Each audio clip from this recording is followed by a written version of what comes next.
వందల ఏళ్ల నాటి అపార సంపద మడులు మాణిక్యాలు వజ్ర వైఢూర్యాలు మొత్తంగా రత్న భండార్ ఇన్నాళ్లు అత్యంత మిస్టరీగా మిగిలిపోయిన ఈ విషయాన్ని తేల్చేందుకు ఒడిశా సర్కార్ సిద్ధమైంది.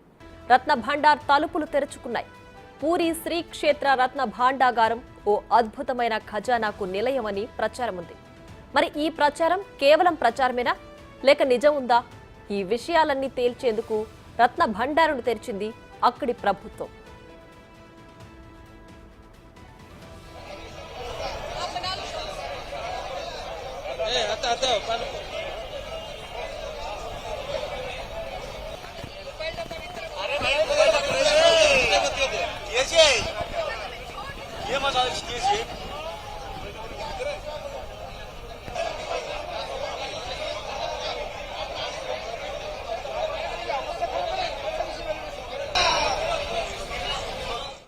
పూరి రత్న భాండార్లో 11.78 మీటర్ల ఎత్తు, 8.79 మీటర్ల పొడవు, 6.74 మీటర్ల వెడల్పుతో 3 గదులున్నాయి.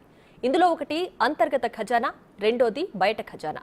2 గదుల్లో 128 కిలోల 380 గ్రాముల బరువుతో 454 బంగారు వస్తువులు, 221 కిలోల 530 కిలోల బరువున్న 293 వెండి వస్తువులు ఉన్నట్లుగా గుర్తించారు.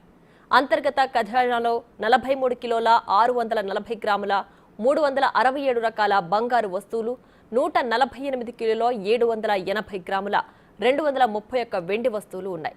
లోపలి గదిలో 180 రకాల స్వర్ణాభరణాలు, 146 వెండి ఆభరణాలు ఉన్నట్లు రికార్డులు చెబుతున్నాయి. బయట గదిలో 150 స్వర్ణాభరణాలు ఉన్నట్లు తెలుస్తోంది. మూడో గదిని మాత్రం ఇప్పటి వరకు తెరవలేదు.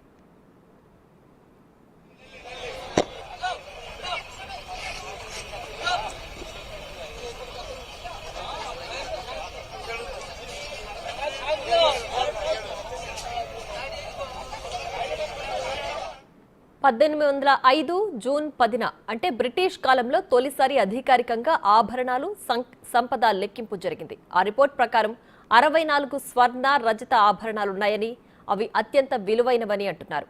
అవన్నీ వజ్ర వైఢూర్యాలు, కెంపులు, మణులు, ముత్యాలతో డిజైన్ చేసి ఉన్నట్లు చెబుతున్నారు. 1926లో మరోసారి లెక్కించినట్టు తెలుస్తోంది. చివరిసారిగా 1978 మే 13, జూలై 23 మధ్యలో రత్న భాండాగారాన్ని తెరిచి ఆభరణాలు, వెండి, బంగారం నిల్వలను లెక్కించి 9 అడుగుల పొడవు, 3 అడుగుల ఎత్తు ఉన్న 5 చెక్క పెట్టెల్లో భద్రపరిచారు. ఆనాడు అన్నిటినీ లెక్కించడానికి 70 రోజుల సమయం పట్టింది.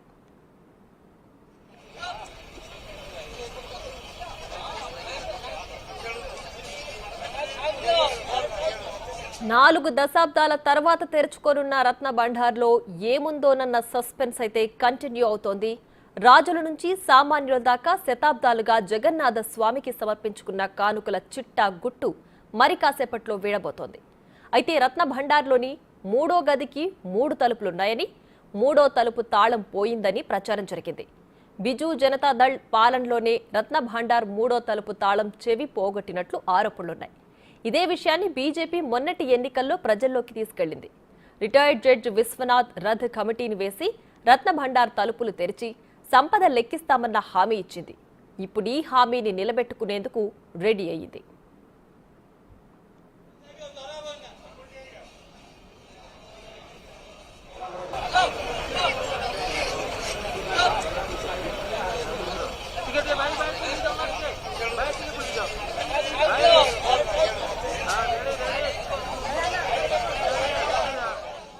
ఇక ఈ మూడో గదిలో ఏముంది అనే ప్రశ్నకు అనేక ప్రచారాలు జరుగుతున్నాయి. మరి నిజంగా ఏముందన్నది మరి కాసేపట్లో తేలనుంది.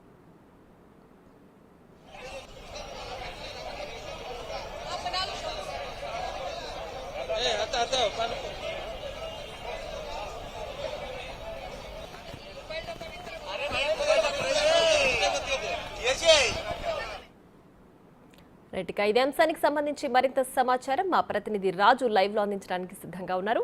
రైట్ రాజు, చెప్పండి, పూరి రత్న భాండార్ తలుపులు మరి కాసేపట్లో తెరుచుకోబోతున్నాయి. మరి దీనికి పకడ్బందీ ఏర్పాట్లన్నీ పూర్తయినట్లేనా?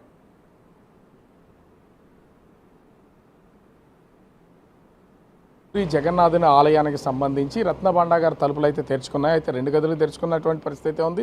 3వ గదికి సంబంధించి ఆ తలుపులు తెరిచేందుకు ప్రయత్నాలు అయితే కొనసాగుతున్నటువంటి పరిస్థితి అయితే ఉంది. ముఖ్యంగా 1978లో చివరిసారి ఈ రత్నభాండాగార్ తలుపులు తెరవడం లెక్కగట్టడం అయితే జరిగింది. అయితే 1985లో మరొకసారి తెరిచే ప్రయత్నం అయితే చేశారు. లోపలికి వెళ్లకుండానే కొంత తలుపులు తీసి లోపలికి వెళ్ళిన తర్వాత బయటకు వచ్చేసారనే ఒక ప్రచారం కూడా ఉంది. అయితే ఇన్ని సంవత్సరాల్లో ఇప్పటి వరకు ఈ రత్నభాండాగారానికి సంబంధించి తలుపులు తెరిచినటువంటి దాఖలాలు అయితే లేవు.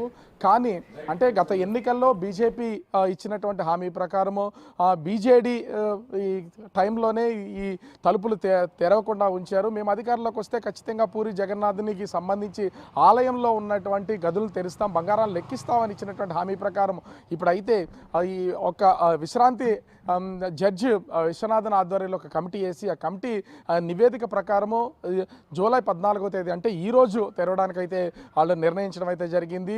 ఒక ముహూర్తాన్ని అయితే నిర్ణయించారు. 1:28 ముహూర్తాన్ని నిర్ణయించి ఆ ముహూర్తానికి అనుగుణంగా మొదటి తలుపులు అయితే తెరిచినటువంటి పరిస్థితి అయితే ఉంది. మొత్తం భారీ పోలీసు బందోబస్తు అటు సెంట్రల్ ఫోర్సు అదేవిధంగా ఒరిస్సా స్టేట్ ఫోర్స్తో పాటుగా ముఖ్యంగా చూస్తే వైద్యులు, స్నేక్ క్యాచర్స్ వీళ్ళందరూ ఆధ్వర్యంలో ప్రత్యేకమైనటువంటి పూజలు నిర్వహించి ఈ తలుపులు అయితే తెరుస్తున్నారు. ఇప్పటికే వీటన్నింటినీ అంటే ఆ తలుపులు తెరిచిన తర్వాత లోపల ఉన్నటువంటి బంగారాన్ని మొత్తం అంతా కూడా తీసుకువెళ్ళడానికి భారీ పెట్టెలను చెక్క పెట్టెలను ఇప్పటికే 6 చెక్క పెట్టెలను అయితే సిద్ధం చేసినటువంటి పరిస్థితి అయితే ఉంది. వాటన్నింటినీ కూడా పూరి జగన్నాథన్ ఆలయానికి తీసుకొచ్చినటువంటి పరిస్థితి కనిపిస్తుంది. ముఖ్యంగా దీన్ని లెక్కించడం కోసము ఆర్బీఐకి సంబంధించినటువంటి ప్రత్యేకమైనటువంటి నిపుణులు, ఎందుకంటే రిజర్వ్ బ్యాంక్ ఆఫ్ ఇండియాకి సంబంధించి పాత వస్తువులైన పాత బంగారాభరణాలు ఎప్పుడో పురాతనమైనటువంటిని కూడా లెక్కించేటటువంటి నిపుణులు ఉంటారు. వాళ్ళ సహాయం తీసుకుని వాళ్ళ ద్వారా ఆర్బీఐ నిపుణుల ద్వారా ఈ బంగారాన్ని లెక్కించడానికైతే సిద్ధమైనటువంటి పరిస్థితి అయితే కనిపిస్తుంది. దీన్ని డిజిటల్లో ముఖ్యంగా డిజిటల్ వర్క్ అయితే చేసి పూర్తి స్థాయిలో భద్రపరుస్తున్నారు. ఎందుకంటే దీనికి సంబంధించినటువంటి డేటా అంతా కూడా డిజిటలైజ్ చేస్తే భవిష్యత్తులో ఏ విధమైనటువంటి ఇబ్బంది ఉండకుండా ఉండడం కోసం ఇప్పటివరకు లెక్క కట్టినా కూడా ఎంత లెక్క ఉంది, ఎన్ని లక్షల వాల్యూ అయినటువంటి బంగారం ఉందనేది ఇప్పటివరకు లెక్క తేలినటువంటి పరిస్థితి లేదు. అదే ఇప్పుడు లెక్కిస్తున్న దాని ప్రకారం డిజిటలైజ్ చేసి వాటికి సంబంధించినటువంటి వివరాలన్నింటినీ కూడా పొందుపరిస్తే ఖచ్చితంగా భవిష్యత్తులో ఆ కాలానికి సంబంధించినటువంటి వివరాలు తెలిసే ఉంటుంది. ఎందుకంటే ఇది 1978లో చివరిసారి లెక్కించినప్పుడు 46 సంవత్సరాల క్రితం బంగారానికి వజ్ర వైడూర్యాలకు ఉన్నటువంటి వాల్యూకి అదే ఇప్పుడు 46 సంవత్సరాల తర్వాత ఈ లెక్కింపు జరుగుతుంది. ఇప్పుడు వాల్యూకి చాలా తేడా ఉంటుంది. లక్షల కోట్ల రూపాయల సంబంధించినటువంటి నిధి లోపల ఉందనేది